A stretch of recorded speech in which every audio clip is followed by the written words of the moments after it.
ST सरकार गँग वर्षभरासाठी जिल्ह्यातून हद्दपार. पोलीस अधीक्षकांची कारवाई. टोळीतील 7 जणांचा समावेश.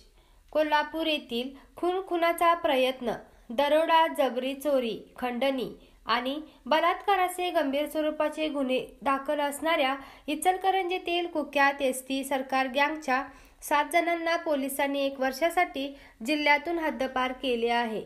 पोलीस अधीक्षक महेंद्र पंडित यांनी हद्दपारीच्या आदेशाला मंजुरी दिली.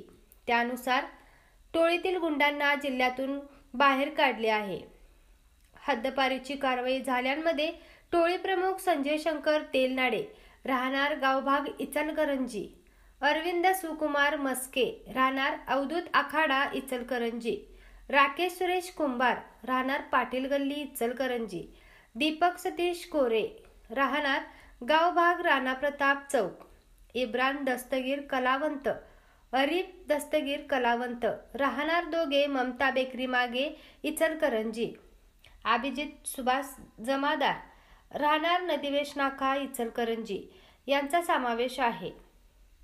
कोल्हापूर जिल्ह्यात कायदा व सुव्यवस्था बाधित राहावी, गुन्हेगारांना वचक बसून सर्वसामान्य नागरिकांना निर्भय वातावरणात जगता यावे यासाठी पोलिसांनी सराईत गुन्हेगारांच्या टोळीवर हद्दपार स्थानबद्ध अशा कारवायांना प्रारंभ केला आहे.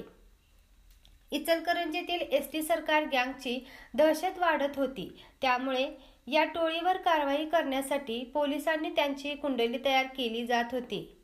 इचलकरंजी पोलिसांनी प्रस्ताव तयार करून तो पोलीस अधीक्षक महेंद्र पंडित यांच्याकडे पाठविला होता. शाहूवाडी विभागाचे पोलीस उपाधीक्षक यांनी या प्रस्तावाचे कामकाज पाहिले. त्यांनी संशयित आरोपींना नैसर्गिक न्याय पद्धतीनुसार आपली बाजू मांडण्याची संधी दिली होती. मात्र या टोळीवर गंभीर स्वरूपाचे गुन्हे दाखल आहेत. त्यांच्याकडून सर्वसामान्य लोकांच्या जीवितास व मालमत्तेस धोका असल्याने पोलीस अधीक्षकांनी एसटी सरकार गँगच्या 7 जणांना जिल्ह्यातून 1 वर्षासाठी हद्दपार केले आहे. ग्रामदेवता प्रतिनिधी मुरलीधर कांबळे, कोल्हापूर.